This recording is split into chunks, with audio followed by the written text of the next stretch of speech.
ഇനി ക്രൈസിസ് എന്താണെന്ന് നോക്കാം. A crisis is a sudden or unexpected event that causes major disruption, danger or instability to an organisation, group or individual. അപ്പോൾ crisis എന്ന് പറഞ്ഞാൽ എന്താണ്? ഒരു ഇൻഡിവിജ്വലിനെയോ ഗ്രൂപ്പിനെയോ ഓർഗനൈസേഷനെയോ അഫക്റ്റ് ചെയ്യുന്ന സഡൻ ആയിട്ട് വരുന്ന അല്ലെങ്കിൽ അൺഎക്സ്പെക്റ്റഡ് ആയിട്ടുള്ള ഈവൻറ്റിനെയാണ് ക്രൈസിസ് എന്ന് പറയുന്നത്.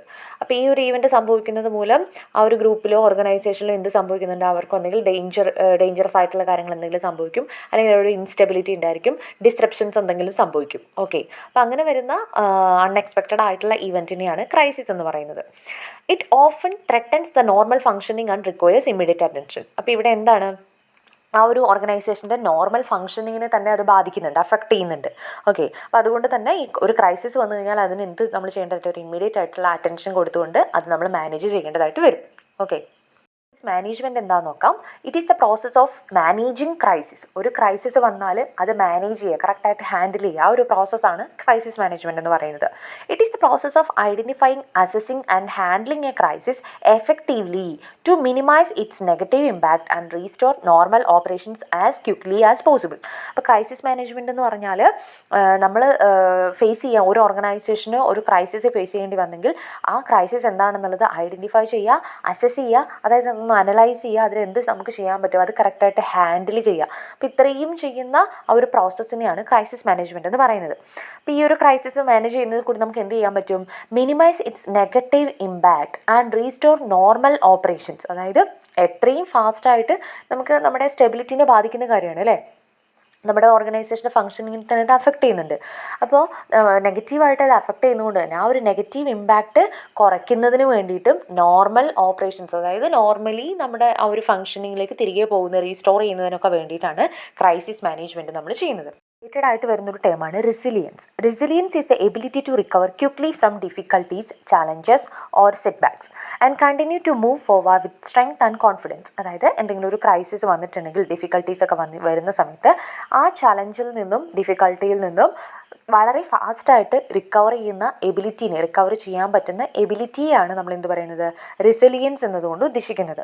ഓക്കെ, അപ്പോൾ റെസിലിയൻസ് എന്ന് പറയുമ്പം നമ്മൾ ഫാസ്റ്റായിട്ട് ആ ഒരു ചലഞ്ച് ഫേസ് ആയിട്ട് ഡിഫിക്കൽട്ടിയിൽ നിന്ന് നമ്മൾ റിക്കവർ ചെയ്യുന്നു, എന്നിട്ട് നമ്മൾ തിരികെ പഴയ നിലയിലേക്ക് തന്നെ ആവുന്നു. Okay, with strength and confidence എന്നാണ് പറയുന്നത്. അതായത് നമ്മൾ നേരത്തെ എങ്ങനെയാണോ നമ്മൾ ഫങ്ഷൻ ചെയ്തു പോയിരുന്നത് അതേപോലെ തന്നെ പിന്നീട് നമ്മൾ ഫ്യൂച്ചറിലും അതേ സ്ട്രെങ്ത്തും കോൺഫിഡൻസോടു കൂടി നമ്മൾ മൂവ്മെൻറ്റ് നടത്തുന്നു.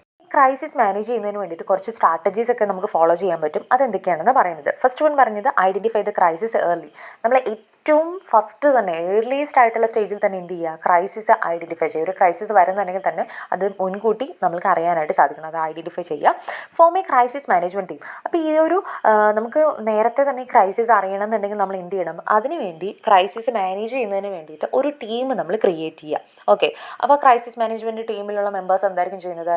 ക്രൈസിസ് എവിടെയൊക്കെ വരുന്നുണ്ടെന്നുള്ളത് ഐഡൻറ്റിഫൈ ചെയ്യുന്നു, അവരത് ഇവാലുവേറ്റ് ചെയ്യുന്നു, അത് മാനേജ് ചെയ്യുന്നു.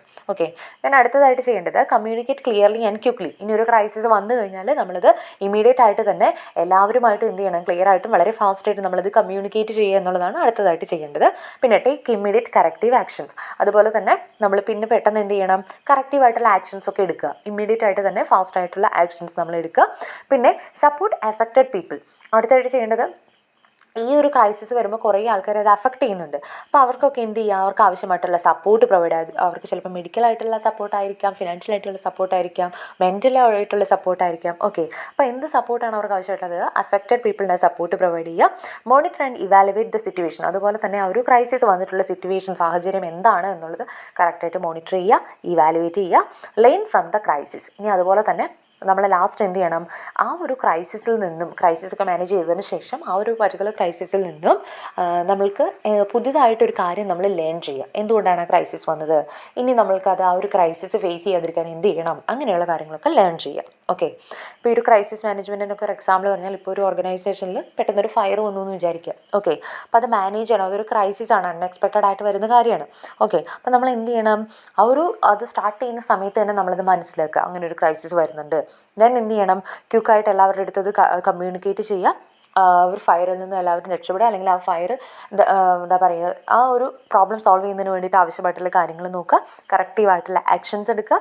ഇനി അതിൽ അഫക്റ്റഡ് ആയിട്ടുള്ള ചില ആൾക്കാരുണ്ടായിരിക്കും, ചിലപ്പോൾ പൊള്ളലേറ്റിട്ടുള്ള ആൾക്കാരൊക്കെ ഉണ്ടെങ്കിൽ നമ്മൾ എന്ത് ചെയ്യുക, അവരെ ഒന്ന് സപ്പോർട്ട് ചെയ്യുക, അവർക്ക് ആവശ്യമായിട്ടുള്ള സപ്പോർട്ട് പ്രൊവൈഡ് ചെയ്യുക. ദെൻ ആ ഒരു സിറ്റുവേഷൻ മോണിറ്റർ ചെയ്യുക, എന്തുകൊണ്ടാണ് അങ്ങനെ ഒരു സിറ്റുവേഷൻ വന്നത് എന്നുള്ളത് മോണിറ്റർ ചെയ്യുക. ദെൻ ആ ഒരു ക്രൈസിസ് മാനേജ് ചെയ്തതിന് ശേഷം എന്തുകൊണ്ടാണ് ആ ഫയർ അവിടെ ഹാപ്പൻ ചെയ്തത് എന്നുള്ള കാര്യം നമ്മൾ മനസ്സിലാക്കിയിട്ട് പിന്നീട് ഫ്യൂച്ചറിൽ അത് വരാതിരിക്കാനുള്ള കാര്യങ്ങൾ ചെയ്യും. ഓക്കെ, ഇത് വെറുതെ ഒരു എക്സാമ്പിൾ പറഞ്ഞാണ്, ഒന്ന് ഓർത്ത് വെക്കുന്നതിന് വേണ്ടിയിട്ട്. ഓക്കെ.